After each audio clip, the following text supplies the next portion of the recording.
I'm sure a lot of you out there will look at that and think he's absolutely crazy. I prefer to call him a lovable eccentric. And Duke, he gave us full value in the ring, didn't he? You couldn't take that one, Dukey. He was fantastic, wasn't he?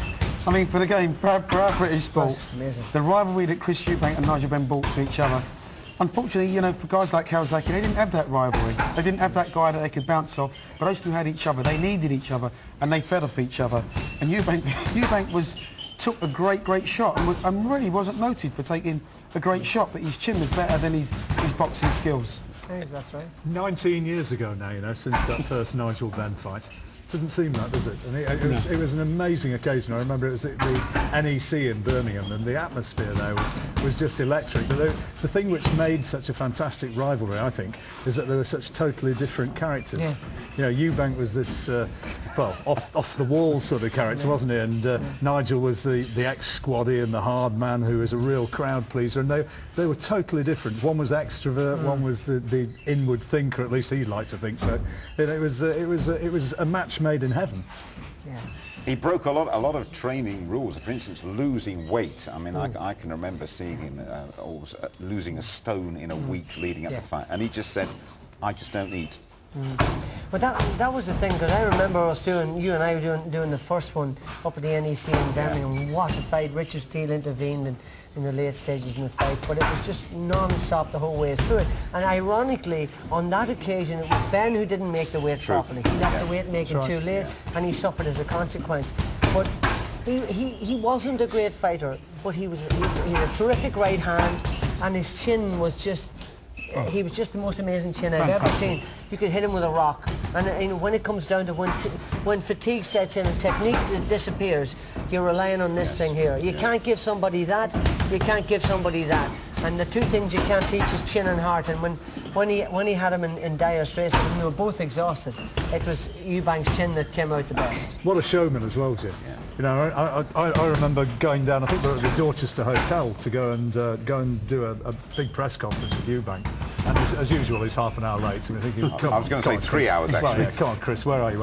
Eventually, he turns up in this brand new, stonking new red Aston Martin, jumps out for the first time, I think it was, with his jodhpurs on, and he'd got his cane as well. And so think, what is this? The man's insane. I mean, there's so many stories, Jim. The story is that he goes down to Savile Row. He first of all got this ridiculous get-up, and Ronnie Davis, who you used to call David Eubank, come with me, David. So they go into Savile Row, and he puts on this ridiculous gear. He says, David, you just stand over there, and I'll put it. So he puts on the gear, and he comes out, and he says, so, David, what do you think of this? So he looks around, and obviously the guy in Savile Row is standing there, and he says, Chris, come over here. He says, that is the most ridiculous get I've ever seen. Get it off you. And he goes, exactly. That is why I'm going to buy 2 of them. And he would say, I mean, here he is, we are talking about him as a fighter, John. He would say to you, I was not a fighter, I was a pugilist. Pugilist specialist, that was the sort of thing he used to say, wasn't it? But he was such a showman.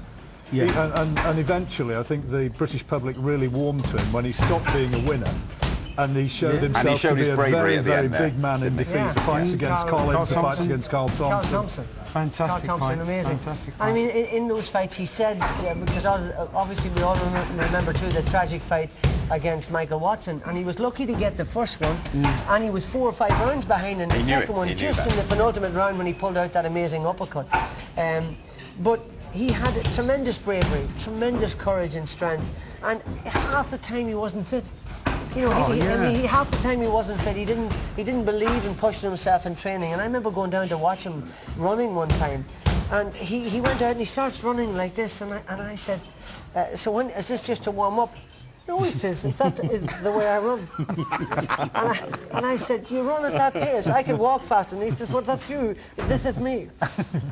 Incredible. I remember when he fought Dan Schomer over in South Africa. Yeah. We're in the middle of, we're at Sun City. The temperature must have been about 100 degrees. Chris has arrived there on the Sunday before the fight, the following weekend. Hasn't eaten, hasn't drunk. And we were sitting by the side of the swimming pool there doing an interview. And I said, Chris, I'm just going to have a glass of water. Do you want water? And he looked at me and said, are you insane?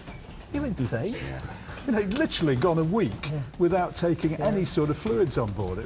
It was mad, really, but it worked for him. Well, he done things his own way, Jim. He broke all the rules. He broke all the rules. rules. And it was almost like he enjoyed that. He enjoyed turning people the wrong way around. He enjoyed rubbing people the wrong way. He enjoyed doing it his own way. But ultimately, he was a really nice man. A really good guy, and you know, Nigel was a hard, rough, nasty guy. He was a soft guy, and still is to this day, and an amazingly eccentric individual, and hasn't changed. And never will, by the way. Oh, I was going to say, I don't know what he's like, Dos Santos, and I don't think we're going to find out.